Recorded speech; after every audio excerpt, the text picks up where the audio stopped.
If you've ever wondered how traits are passed from parents to children, why you look like your family, or how humans evolved from ancient ancestors, then you're in the right place. In this video, we'll explore genetics and evolution, step by step.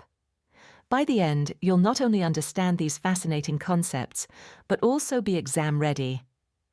So let's begin. Genetics is the branch of biology that studies heredity, how traits pass from one generation to the next.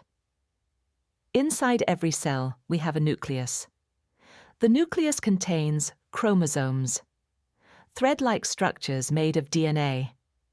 DNA, deoxyribonucleic acid, is the genetic blueprint of life, and it carries instructions to build proteins which determine our traits. The father of genetics, Gregor Mendel, performed famous experiments on pea plants. He discovered basic laws of inheritance. 1. Law of segregation. Each organism carries 2 alleles for a trait, but only one is passed to the offspring. 2. Law of independent assortment. Traits are inherited independently of each other. 3. Law of dominance. Some alleles are dominant, while others are recessive. Example: crossing pure tall pea plants with pure short ones produced only tall plants in the first generation.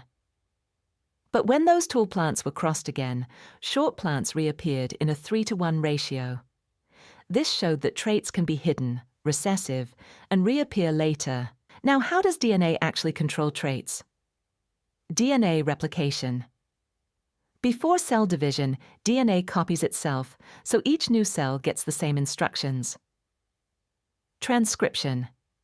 DNA is copied into RNA. Translation. RNA is read by ribosomes to build proteins. These proteins influence everything from your height and eye color to how your body functions. No two people are exactly alike, except identical twins. Why? Because of variation. Sources of variation. 1. Crossing over during meiosis. 2. Independent assortment of chromosomes. 3. Mutations, random changes in DNA. Variation is the raw material on which evolution acts. Evolution is the process by which living organisms change over generations. Charles Darwin explained evolution through natural selection. Organisms with beneficial traits survive and reproduce. Over time, those traits become common in a population. Example: the finches of the Galapagos Islands had different beak shapes adapted to their food sources. This showed how species adapt to their environment. Evolution is the process by which living organisms change over generations. Scientists use multiple lines of evidence to prove evolution. Fossil record shows gradual changes in organisms over time. Comparative anatomy.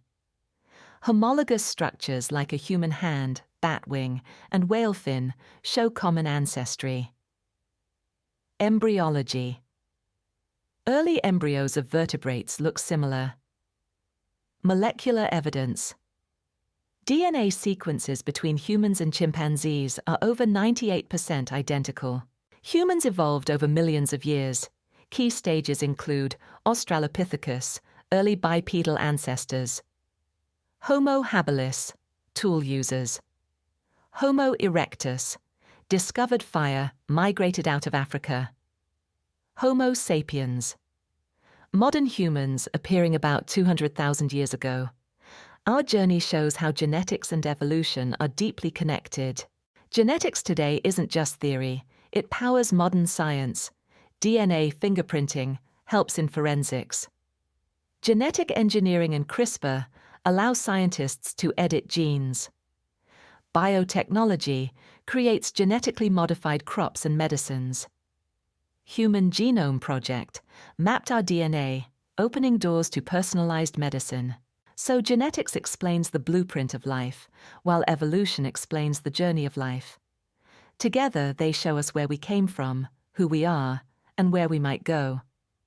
If you found this video helpful, give it a like, share it with your friends, and don't forget to subscribe for more Science Explained in Simple Ways. Until next time, stay curious.